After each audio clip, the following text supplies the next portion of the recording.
Project Workbench.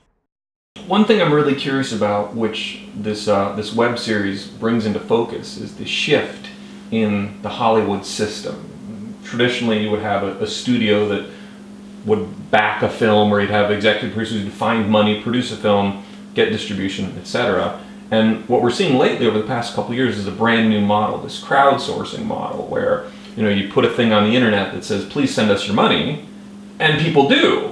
And then you take that money and you make your movie. You're Right. sort of funded outside of normal channels.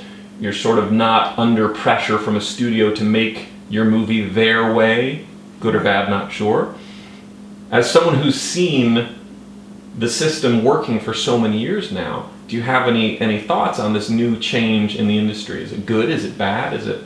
Well, I think it gives a lot of people an opportunity, to flex their cinematic muscles, in one way or another, to become involved in the industry, and perhaps to go on to do, major films.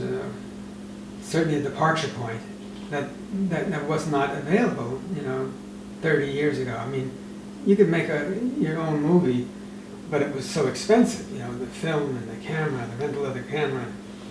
I think it'll continue to improve. I think it'll probably have, in time, it could very, very possibly have a category at Academy Awards,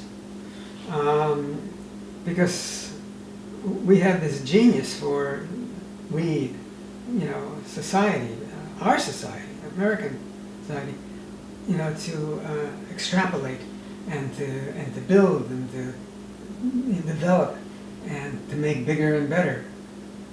So with the technology that it seems to be evolving on an everyday basis, I'm sure that we'll look back at the efforts that are being made now and think them relatively primitive as to what's going to be available 10 years from now, and not 20 or 30 years, but 10 or maybe 5 years from now.